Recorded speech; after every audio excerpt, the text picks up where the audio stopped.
Now, I want to ask you this because it's always on the mind anytime I talk to a champion about another championship team, especially a team that you played for, right? So you won a championship here in Boston with the Celtics in '08. I want to know, if you had to play a 7-game series against the 2024 Celtics, who's coming out on top? The people want to know.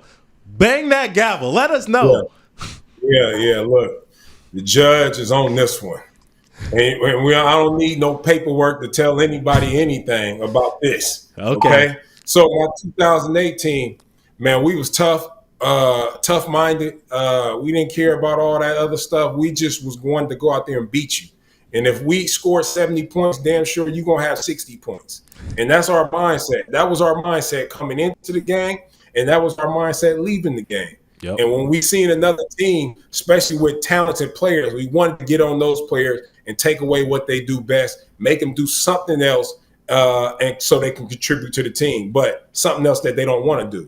And we always did that. And so what I think, this team is good. The 24 team is really good. They're really good at spreading you out, shooting threes and everything. And they can go to the basket. Had a couple post-ups here and there with Porzingis because he's tall too as well. Mm-hmm. But all in all that being said, I got to give it to my squad. I think we just a little tougher. Can you give me Can you give me like a game score prediction? What are we talking? 6 games, 7 games, 4? Is a sweep? I'm not gonna do that. I think it'll go about 6. I think it'll go 6. 6? Yeah, I think it'll go 6.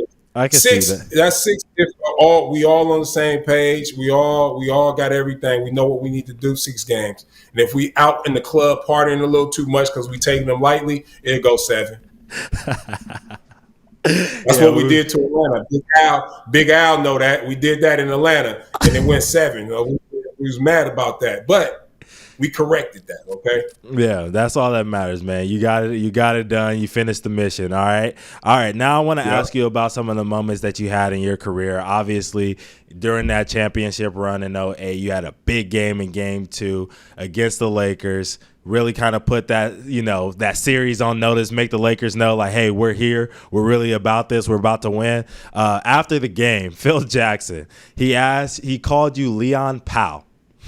And one of my boys who I text about, I was like, yo, I got Leon. He's coming in today. You got any questions you want me to ask him? He's like, yeah, you got to ask him about the time Phil called him Leon Powe. So what did you think about that, bro?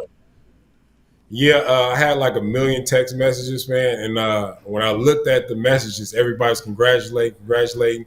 I was like, hey, man, appreciate, man. Hey, you got that game for us. Cool. I was like, yeah. And I got all the way down to like the 100, 200 text messages like, Leon Powe. I was what are you, he emphasized it. I'm like, what are y'all talking about?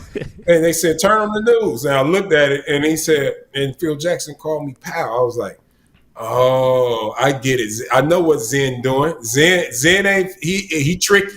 Zen is tricky. That's Phil Jackson. He a little tricky. He'll get in your head. Just like Jason Kidd tried to do with our players this year. He tried to get in our head because that was the only way he was going to beat us. He tried to get in our head, but it wasn't going to work. And so what I did was I was like, oh, I know what he did because I watch, I watch basketball all the time. Mm-hmm. I watch those Lakers championships. I watch the Bulls as well. And I know he used to always try to get in other players' head, his players' head. And I didn't take it personal, but I see why he did that because I did shoot more free throws than his whole team. And that was, he was upset. He was upset. And I told Phil, I thought he was going to let it go. I thought it was just something he was going to let go. And I was living in this beach house and I seen Phil coming out. I didn't know if he was staying there or he rented it. And I waved at Phil. I was like, Phil, remember me? It's me, Leon. Phil, he looked at me and turned the other way. I'm like, you still mad, Phil? You got way more rings than me. I know I shot more free throws than your whole team, okay? Okay, I know I did, but it wasn't my fault. I was ready to go. That's it. I ate my Frosted Flakes and was ready to go, okay? That's it. Yeah, for sure, man. Leon, he probably is mad, but when you're a 13-time NBA champion, player and coach, combined, you got to do anything to get an edge. You know what I mean? To win another one, and that's what Phil always tried to do: win another one. You know what I'm saying? Win another one. All right, man. So over your career, you played with a lot of dudes. We showed clips of KG playing ones. I seen Tatum play ones, always looking great. Who was the best one-on-one player that you played with in your entire career? The best one-on-one player that I played with, Yeah. probably would have to say Paul Pierce. Okay. I probably would have to say Paul Pierce because I always tried to guard him in practice too as well. Because I didn't think, he didn't move fast, but he did all his moves and he got open all the time. And I was wondering how he get open all the time. And it was a lesson. So I told Coach, I said, look, let me guard him. And Coach said, all right, you got him, Leon. I was like, oh, it's on today. Come on, P, I got you. You ain't getting nothing today.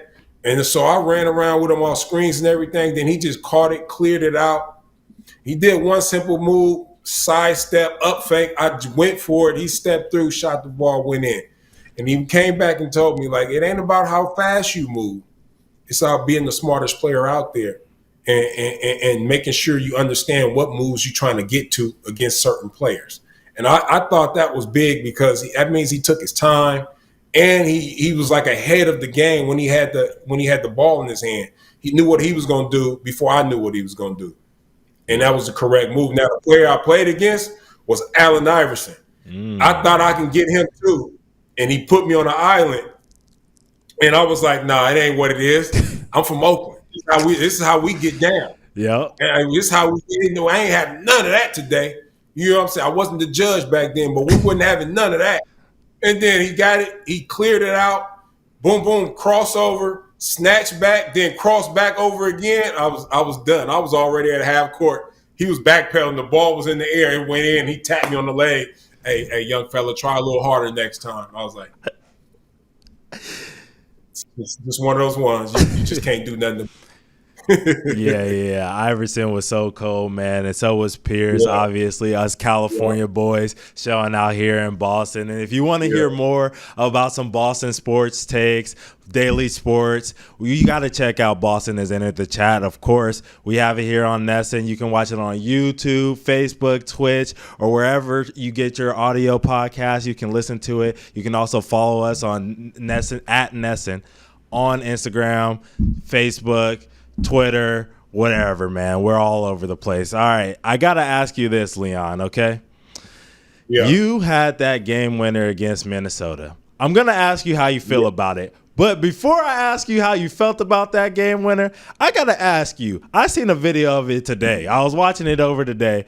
And you and Eddie House go up for like a chest bump, but then Eddie gets scared. And he like turns it into a high five. He jumps out the way. What was up with that? It was not good. So what happened was Ray Allen pulled me to the side. He said, young fella, man, you never hit a game winner before, honey. I know I didn't. He said, because I could tell you didn't know what to do afterwards. You were just running around like it was a championship game or something. I was like, and you and Eddie House didn't miss the high five and everything. I was like, I know. So what happened was, I hit the game winner, and I was just trying to make sure the time was good, and then I thought it was good, so I'm running around all crazy with my hands up. Yeah. Me and E. House, we jumped in the air, then we both got scared. I think we both was like, uh-oh, I don't want to get hurt, and we try to get out the way of each other, and it didn't work. It just looked bad, and that's when Ray Allen said, man, hey, young fella, we got to teach you some celebration because you don't have none. See, if you Oakland, California, y'all don't know how to celebrate. I was like, nah, we don't celebrate with mean mug. You know what I'm saying? That's about it. That is true. I've been around y'all Oakland dudes. Y'all do just mean mug. Yeah. Especially, I got some friends from West Oakland. Them West Oakland dudes, they don't play about that. But how did that feel, man? To hit your first game winner in Minnesota, man. You got an opportunity. Somebody smoked the lay. You got the rebound, put it right back. What did that feel like, man, having a game winner in the league? It felt great, but it goes back to how I used to work out and how I used to train. You never give up on a play. I tell young people that all the time. Don't ever give up. Don't ever assume your teammate is going to make the layup. Don't assume nothing out there. You go for every rebound, every miss, everything. You go for it, and you play all out. And that's what I did because I seen him going in for the lay, and I was like, oh, he got it. And then that kicked in and said, no, you never say that. You still go and you crash hard. to see if you can get it, an opportunity if he missed. And you notice in the NBA, they rarely miss those layups. But fortunately, he missed, and then I was there to put it back for the game winner, which was good. It felt good. I had a lot of people calling me too as well. You just had to work on the celebration. It wasn't good at all. Yeah, is that one of those situations where you got to turn your phone off for a little bit to get back to people a couple of days later? Yeah. I had a lot of people hit me. Yeah, had to turn it off a little bit, and then just try to get back the next day, and just try to answer as much as possible, much as I can. But yeah, it was a fun moment. My family was happy, and they called me and was like, "See how you used to work out? It paid off because you never give up on plays, which I never do."